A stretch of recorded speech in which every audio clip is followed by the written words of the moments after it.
అందరికీ సమాధానం కలుగును గాక. ప్రియమైన అట్టిలి గ్రామ ప్రజలారా, మరి మీ అందరికీ ఒక విషయం తెలియజేయడానికి మీ ముందుకు వచ్చాను. ప్రియమైన గ్రామ ప్రజలారా, మా గ్రామంలో నవంబర్ నెలలో సుమారు నెల రోజుల వ్యవధి కాలంలో ఒక నలుగురు మనుష్యులు మరణించడం జరిగింది. 50 సంవత్సరాల వయసు గలవారు ఒకరు, 55 సంవత్సరాల వయసు గలవారు ఒకరు, 60 సంవత్సరాలు 60 సంవత్సరాలు పైబడిన వారు, ఇలా నలుగురు 30 రోజుల వ్యవధిలో మరణించడం జరిగింది. ఇదివరకు ఎప్పుడు ఇంత తక్కువ కాల వ్యవధిలో మరణించడం అనేది, ఇన్ని మరణాలు జరగడం అనేది మా ఊరిలో మొదటిసారి జరగడం చూసి ప్రజలు భయభ్రాంతులకు గురయ్యారు. ఎందుకు ఇలా జరుగుతుంది ఏంటి అని ఆలోచిస్తుండగా ప్రతి ఒక్కరూ మరి దురాత్మల చేత పీడించబడి వీరు చనిపోయారని ఒక ఆందోళనకు గురయ్యారు. మరి ఆ ఆందోళన, ఆ భయం నుంచి వారు విడుదల పొందాలని అనేక ప్రాంతాలకు వెళ్ళి రక్షలు, భూత వైద్యుల దగ్గరికి వెళ్ళి, మాంత్రికుల దగ్గరికి వెళ్ళి రక్షలు కట్టించుకొని వాటి తాత్కాలికమైన ఉపశమనం కోసం వెళ్ళి ఆ దెయ్యముల నుంచి, ఆ దురాత్మల నుంచి మాకు విడుదల వస్తుందని వారు తెచ్చుకొని మిగతా ప్రజలందరూ కట్టుకోవడం జరిగింది. ఎవరు మగవారు కానీ స్త్రీల వారు కానీ ఎవరి మెడలో చూసినా ఆ రక్షలు అనేది కనిపిస్తూ ఉన్నాయి. మరి ఈ విధంగా ఆ రక్షలు ఆ దెయ్యముల నుంచి కానీ దురాత్మల నుంచి కానీ విడుదలేస్తాయా? అవి ఎంత మాత్రము సంపూర్ణంగా విడుదల ఇవ్వవు. ఎందుకంటే మరి అవి తాత్కాలికమైన ఉపశమనం కలిగేస్తాయేమో కానీ శాశ్వతమైన విడుదల అనేది ఎంత మాత్రము కలగదు. ఎందుకంటే దేవుడు సెలవిస్తున్నాడు వాక్యంలో. మరి ఒకసారి మనం వాక్యం చదువు చూసుకుందాం. లూకా సువార్త 4వ అధ్యాయం 33వ వచనం నుంచి చదువుకుందాం. ఆ సమాజ మందిరంలో అపవిత్రమైన దెయ్యపు ఆత్మ పట్టిన వాడొకడు నుండెను. వాడు నజరేయుడైన యేసు, మాతో నీకేమి? మమ్ము నశింపజేయవచ్చితవా? నీవెవడవో నేనెరుగుదును. నీవు దేవుని పరిశుద్ధుడవని బిగ్గరగా కేకలు వేసెను. అందుకు యేసు, ఊరకుండము, ఇతన్ని వదిలిపొమ్మని దానిని గద్దెంపగా దెయ్యము వానిని వారి మధ్యను పడద్రోసి వానికి ఏ హాని చేయక వదిలిపోయెను. మత్తయి సువార్త 17వ అధ్యాయం 14వ వచనం నుంచి చదువుకుందాం. వారు జనసమూహంనకు వచ్చినప్పుడు ఒకడు ఆయన వద్దకు వచ్చి ఆయన ఎదుట మోకాలుని, ప్రభువా, నా కుమారుని కరుణింపుము, వాడు చేంద్రయోగై మిక్కిలి బాధపడుచున్నాడు, ఎలయనగా అగ్నిలోను నీళ్ళలోను తరచుగా పడుచున్నాడు. నీ శిష్యుల వద్దకు వారిని తీసుకువచ్చితము గాని వారు వారిని స్వస్థపరచలేకపోయారని చెప్పెను. అందుకు యేసు, విశ్వాసం లేని మూర్ఖతరములారా, మీతో నేను ఎంతకాలం ఉందును? ఎంతవరకు మిమ్మను సహింతును? వానిని నా యొద్దకు తీసుకురండి అని చెప్పాను. అంతటా యేసు ఆ దెయ్యమును గద్దెంపగా అది వానిని వదిలిపోయెను. ఆ గడియ నుండి ఆ చిన్నవాడు స్వస్థత నొందెను. లూకా సువార్త 8వ అధ్యాయం 26వ వచనం నుంచి చదువుదాం. వారు గలిలయకు ఎదురుగా ఉండు గెరాసేనీయుల దేశమునకు వచ్చిరి. ఆయన ఒడ్డున దిగినప్పుడు ఆ ఊరివాడు ఒకడు ఆయనకు ఎదురుగా వచ్చెను. వాడు దెయ్యము పట్టిన వాడై బహుకాలం నుండి బట్టలు కట్టుకొనక సమాధులలో గాని ఇంటిలో ఉండేవాడు కాడు. వాడు యేసును చూసి కేకలు వేసి ఆయన ఎదుట సాగిలపడి, యేసు, సర్వోన్నతుడైన దేవుని కుమారుడా, నాతో నీకేమి? నన్ను బాధించుకోమని నిన్ను వేడుకొనుచున్నానని కేకలు వేసి చెప్పాను. ఎలయనగా ఆయన ఆ మనుష్యుని విడిచి లోపలికి రమ్మని ఆ అపవిత్రాత్మకు ఆజ్ఞాపించును. అది అనేక పర్యాయములు వానిని పట్టుచూ వచ్చును గనుక వానిని గొలుసులతోనూ సంఖ్యలతోనూ కట్టి కావలి యందు ఉంచిరి. గాని వాడు బంధకములు తెంపగా దెయ్యము వానిని అడవులోనికి తరుముకొని పోయెను. యేసు, నీ పేరేమని అడుగగా చాలా దెయ్యములు వానిలో చొచ్చి ఉండెను గనుక వాడు తన పేరు సేన అని చెప్పి పాతాళమునకు పోవుటకు తమకు ఆజ్ఞాపించవద్దని ఆయనను వేడుకొనెను. అక్కడ విస్తారమైన పందుల మంద కొండ మీద నుండి మేయుచుండెను గనుక వాటిలో చొచ్చుటకు తమకు సెలవిమ్మని ఆయన వేడుకొనగా ఆయన సెలవిచ్చెను. అప్పుడు దెయ్యములు ఆ మనిషిని విడిచిపోయి పందులలో చొచ్చెను గనుక ఆ మంద ప్రాశాంతము నుండి సరస్సులో వడిగా పరిగెత్తి ఊపిరి తిరుగక చచ్చెను. విన్నారు కదా ప్రియమైన వారలారా, మరి దెయ్యములు ఎవరికి లోబడుచున్నాయంటే సర్వోన్నతుడైన దేవుని కుమారుడికి. మరి ఆయన వాక్యము ఎంతైనా నమ్మదగినది. మరి మన గ్రామ ప్రజలను ప్రేమించి మరి గత నెలలో ఏర్పాటు చేసిన క్రిస్మస్ రక్షణ మహాసువార్త పండుగ మరి ఆ దైవజనులు వచ్చారు. మరి ఆమె స్వస్థత వరం కలిగిన దైవజనురాలు. ఆమె ఆత్మ వివేచన వరం కలిగిన దైవజనురాలు. సిస్టర్ నవీనా నూర్జహాన్ గారు మన గ్రామం వచ్చి మరి మనందరి కోసము ప్రార్థనలు చేస్తుండగా అనేక మంది వారు వచ్చి మరి దురాత్మలు పట్టిన వారు విడుదల పొందుకున్నారు. చూశారు గ్రామ ప్రజలందరూ చాలా విస్మయానికి ఆశ్చర్యానికి లోనయ్యారు. మరి చాలామంది ఇంకను నమ్మని వారు చాలామంది రాలేకపోయారు. దురాత్మల చేత పీడింపబడిన వారు అనేక మంది గ్రామంలో ఇంకనూ ఉన్నారు. కానీ వారు నమ్మలేదు. నమ్మక మరి ఆ ప్రార్థనల కోసం రాలేకపోయారు.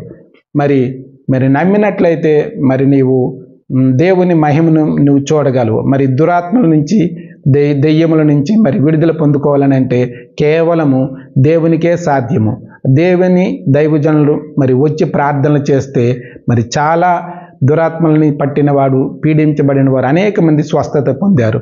మరి నీవు నమ్మలేకపోవడం వల్ల మరి అక్కడ మనం చూస్తాం, చాంద్రస రోగి అంటే మూర్ఛ పడిపోయి రోగి దెయ్యం నుంచి గద్దిస్తే ఎలాగ స్వస్థపడిచాడు ఆ చిన్నవాడు అనేది మనం అక్కడ చూసాం. మరి నిజమే, మరి అనేకమైన ఆ దెయ్యములే మన అనారోగ్య సమస్యలకు తెచ్చి ఆ అనారోగ్య సమస్యలు మనలో కనిపిస్తూ ఉంటాయి. మరి ఆ మూర్ఛ నుంచి ఎలాగ విడుదల పొందుకుంటామంటే అది కూడా ఒక దెయ్యమే. ఆ దెయ్యం ద్వారా మరి దురాత్మ ద్వారా కలిగిన ఆ రోగము.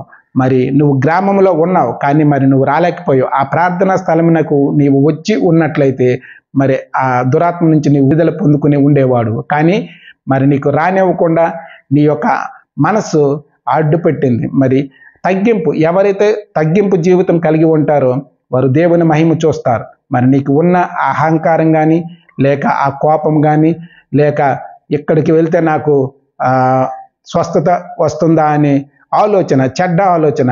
మరి చాలామంది వచ్చి మరి విడుదల పొందుకున్నారు కదా ఆ దురాత్మల నుంచి.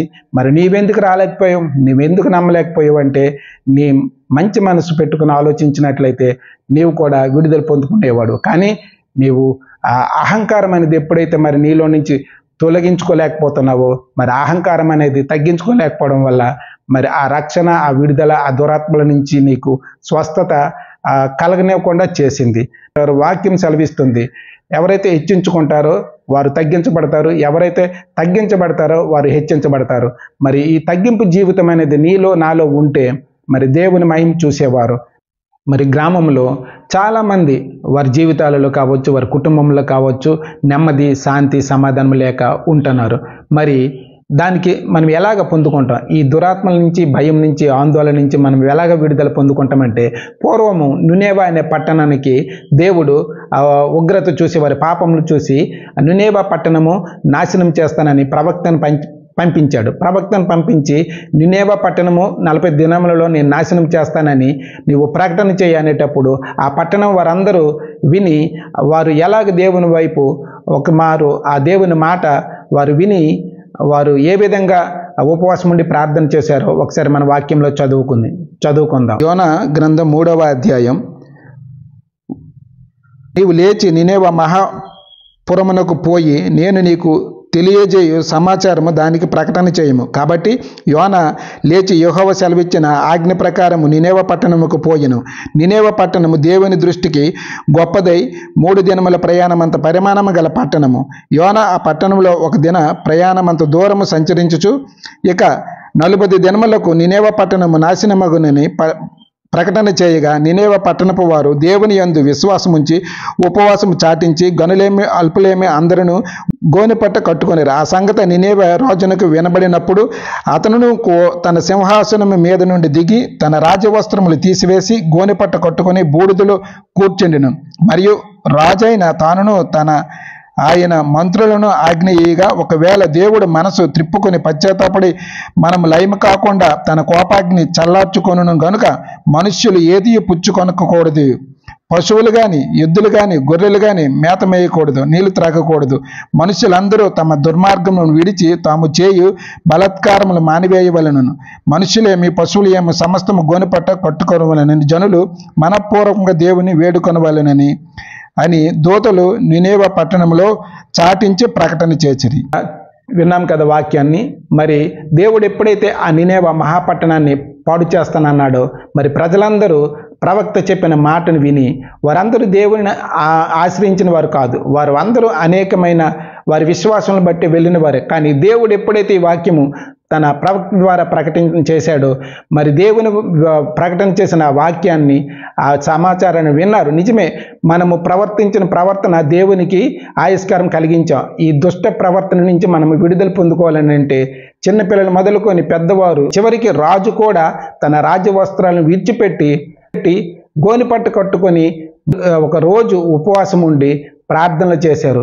మరి ఆ ప్రార్థనలు చేసేటప్పుడు మరి నాశనం పాడు చేసేస్తానన్న ఆ పట్టణాన్ని, 40 రోజులలో పాడు చేస్తానన్న పట్టణాన్ని మరి ప్రజలందరూ ఉపవాసం ఉండి ప్రార్థన చేస్తే మరి ఏ విధంగా రక్షించాడనేది ఆ వాక్యంలో మరొకసారి మనం చూసుకుందాం. యోనా గ్రంథం 3వ అధ్యాయం 10వ వచనం నుంచి చదువుకుందాం. ఈ నినేవే వారు తమ చెడు నడతలను మానుకొనగా వారు చేయుచున్న క్రియలను దేవుడు చూసి పశ్చాత్తాపుడై వారికి చేయుదునని తాను మాట ఇచ్చిన కీడు చేయక మానెను.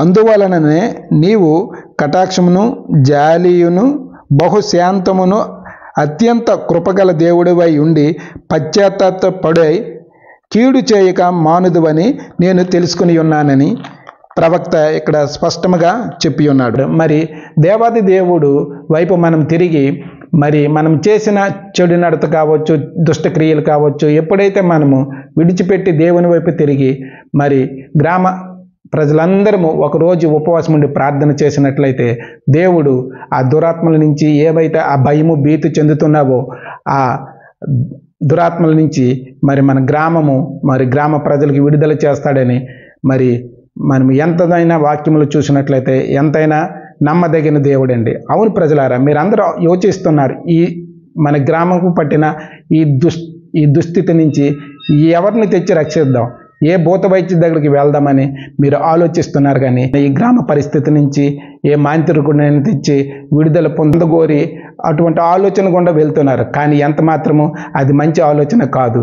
మరి మీరు నమ్మినట్లయితే ఇక్కడ మన వాక్యంలో చూసుకున్నాం. మరి ఆ నినేవే మహాపట్టణము 1,20,000 మంది ప్రజలు ఉన్న ఆ నినేవే పట్టణము నాశనం చేస్తానని మరి ప్రజలందరూ దేవుని వైపు ప్రార్థనలు చేసి ఒకరోజు ఉపవాసం ఉండి ప్రార్థన చేసిన తర్వాత దేవుడు మనసు మళ్ళీ మార్చుకున్నాడు. వారి ప్రజలందరూ నా వైపు తిరిగి ప్రార్థనలు చేశారు, వారి చెడు నడతలు, వారి చెడు క్రియలు విడిచిపెట్టారు. కాబట్టి దేవుడే పశ్చాత్తాపడి మరలా ఆ పట్టణాన్ని నాశనం చేయనని ఏ ప్రవక్త ద్వారా ప్రకటన చేశాడో మళ్ళీ అదే ప్రవక్త ద్వారా వెళ్ళు, నినేవే ప్రజలు ప్రార్థనలు నేను ఆలకించాను, వారి మనవులు నేను విన్నాను, మరి నేను ఆ పట్టణాన్ని రక్షిస్తాను, ఆ పట్టణం క్షేమంగా ఉంటుందని ఆ ప్రవక్త ద్వారా ప్రకటన చేశాడు. అదేవిధంగా మరి గ్రామ ప్రజలైన మనం అందరము ఒకరోజు ఉపవాసం ఉండి ప్రార్థన చేసినట్లయితే దేవుడు తప్పకుండా ఈ దుష్ట ఆత్మల నుంచి, ఈ భయాల నుంచి, ఈ ఆందోళన నుంచి తప్పకుండా విడిపించగల సమర్థుడని మరి ఎంతమైనా మరి నేను చెప్పగలుగుతున్నాను. మీరు అనుకోవచ్చు, మీ విశ్వాసాలు బట్టి ప్రార్థనలు దేవుని వైపు చేయండి, నమ్ముకోవక్కర్లేదు, మీరు దేవుని దగ్గరికి వచ్చి వెళ్ళగాల, ఆ దేవుని వైపు మనం తిరిగిపోవలగాల అని మీరు అనుకోవక్కర్లేదు. మీరు ఒక్కరోజు ఉండి దేవుని మాటకి లోబడి ఒక్కరోజు ఉండి ఉపవాసం ప్రార్థన చేసినట్లయితే దేవుని మహిమ చూస్తారు. తర్వాత మీ విశ్వాసాన్ని బట్టి మీరు కొనసాగించుకోవచ్చు. మరి ఈ విషయాన్ని మీకు నచ్చినట్లయితే ఈ విధంగా ఒక్కరోజు ఉండి ఉపవాస ప్రార్థన చేయడానికి మీరు అందరూ ఆలోచన కలిగి ముందుకు వచ్చినట్లయితే తప్పకుండా దేవుని మహిమ మీరు చూస్తారని. ఈ వీడియో మీకు నచ్చినట్లయితే లైక్ చేయండి, షేర్ చేయండి.